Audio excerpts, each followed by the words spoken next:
I now come on to the 10-minute rule motion. Sir Edward Leigh. Thank you, Mr Deputy Speaker. I beg to move the Terminal Illness Relief of Pain Bill, a bill that requires the Secretary of State to issue guidance about the application of the criminal law in respect to the administration of pain relief by healthcare professionals to people who are terminally ill and for connected purposes. Now, we know, Madam Deputy Speaker, that a 10-minute rule bill is a delicate flower, almost certainly doomed to oblivion as there's no time for a second reading debate. But it can serve a purpose in demonstrating a truth or a problem, or even just asking a question. I'm moving this one today deliberately 10 days before the assisted suicide bill is debated because I want to highlight a real problem. There has simply not been enough time to consider the immense complexities of the issue until we are required to make our decision. And indeed, this is going to be the subject of a letter from the Mother of the House and myself in The Guardian tomorrow, a joint letter. A private member's bill may be an appropriate vehicle for an issue which is either narrow in scope or where the decision is relatively clear-cut. This is not the case here. Were this a government bill, which it should be, there would be an impact assessment. There is none. The bill is much longer than almost any other private member's bill, but it was only published very recently. What will be the impact on the NHS? Don't we need to know? At least one retired judge has questioned the role of judges. Shouldn't we know more? Now, my bill seeks to gain and give to the public extra knowledge on one key aspect of this debate. What is the state of palliative care in this country? What are the options available to assist people in their dying? I use that phrase advisedly. All hospices currently assist people to die as peacefully and painlessly as possible. They do not do that by administering lethal drugs. So much of the impetus in favour of assisted suicide comes from an understandable fear of dying in pain. Now, talking to palliative care nurses and doctors, I am told that in nearly every case, experienced practitioners can make our passing bearable. But I would like to know more, and I think the public would like to know more. And we would like to know more about the passing of people with degenerative diseases. We know the demand for palliative care is increasing and will continue to do so. By 2050, it is estimated that 1 in every 4 people in England and Wales will be over 65. The charity Marie Curie estimates that by 2048, over 646,000 more people will need palliative care. And of course, just as individuals and families are feeling the cost of living crisis, our hospices are facing higher expenses. Hospice UK estimates that hospices faced £100 million in additional costs in 2023, compared with the year before. Meanwhile, research from King's College London suggests that over 100,000 people in the UK die each year without receiving the palliative care that they need and they deserve. Now, my bill asks the Secretary of State for Justice and for Health to publish detailed analysis and advice on the present law and procedures. For instance, palliative care nurses tell me that you can give as much morphine as you like to a patient, and you will not kill him or her if your only motive is to relieve pain. But again, I hear that sometimes the pain doubles, but the nurse, probably not in a hospice but in a hospital, is unwilling to double the dose for fear of legal consequences. I hope that if I'm dying of terminal cancer, a nurse won't hesitate to give me as much as necessary. I was at the deathbed of a dear friend and a former colleague in this House. We were together in a hospice. I could hear the morphine passing, gurgling into his wrist. He was knocked out. His death was peaceful. It was clearly good practice. But we, the public, need to be told what is the situation on ensuring a peaceful death in all conditions. My bill would be a small step forward in taking the debate and informing it. Meanwhile, the debate in 10 days' time could be seen as a useful airing of the issues. Then, in a year or two, we could make a measured and well-informed decision. This is an immensely complex issue. First, there are deeply held moral and religious concerns about the ethics of assisted suicide.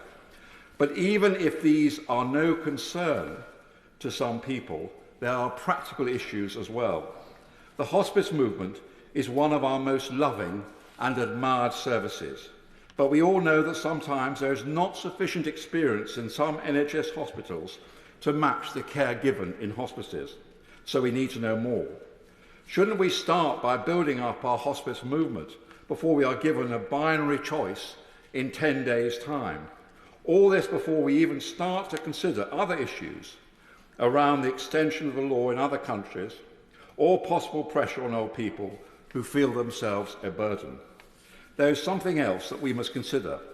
We know that we must provide more funding for the hospice and care home sector. But how can we afford it from general taxation? We need a national debate on a new social contract for a ballooning, frail and elderly population with multiple health needs. Now, I have long argued that we can only do so with social insurance. We have to pay more for our care in old age.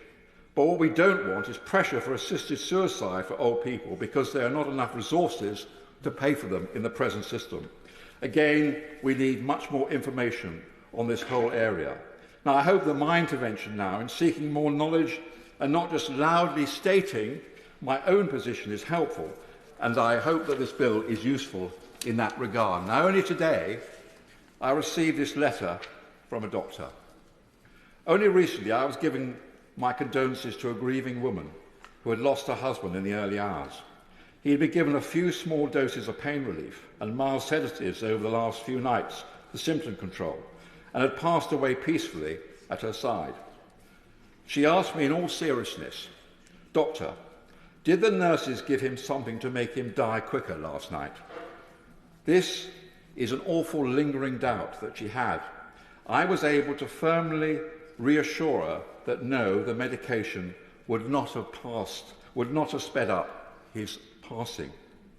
For her and the vast majority of other patients, doctors are there to prolong life and palliate symptoms. Were this to change, then we should not be doctors in the eyes of many, but bringers of death, agents of a state which counts the weakest members as expendable and worthy of nothing but an early grave. So in conclusion, I hope that my bill and this very short debate will try and inform this unbelievably moving and delicate matter. I do have a dream, and we all have, that in the years to come, when our time comes, we will be given the care that we need. But there is so much doubt and uncertainty about this. So many people, of course, quite understandably, take a position from a point of principle. They may believe fundamentally from a religious point of view in right to life, or they may have a libertarian point of view which states that everybody has a right to control their own destiny. But surely also it is important that if we are to make a decision which will probably be one of the most important in this Parliament, that we do so from a state of knowledge, that we have a hospice movement and an NHS which is fully funded to care for our old people, that we can assure all people that in this country, this civilised nation, we will ensure that the passing of everybody is as painless and as peaceful as possible. It is in that spirit that I commend the bill to the House. The question is that the Right Honourable Member have leave to bring the bill to bring in the bill. As many as that opinion say aye. Aye. Of the contrary, no. The ayes have it. The ayes have it. Who will prepare and bring in the bill? I'm just looking for my text now.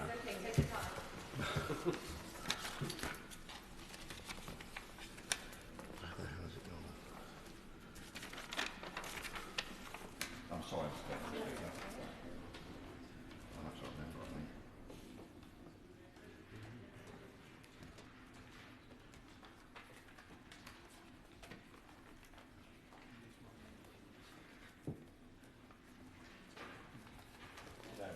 I do apologise, Madam Deputy Speaker. I had everything correct. So, who will prepare and bring the bill? Yes, I was going to say it one more time. just to make sure it reads really well in Hansard. Who will prepare and bring in the bill? Rachel Maskell, Sir John Hayes, Danny Kruger, Sir Christopher Chope, Sir Julian Lewis, Lincoln Jopp, Martin Vickers, Dame Meg Hillier, Saki Barty, Helen Grant, Sir Roger Gale, and myself. Sir Edward Leigh.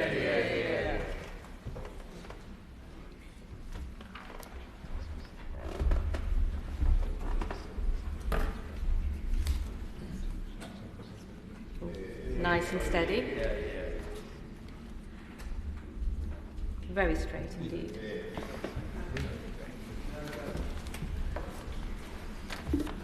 Terminal illness, relief of pain bill. Second reading what day? Friday the 6th of December, Madam Deputy Speaker. Friday the 6th of December.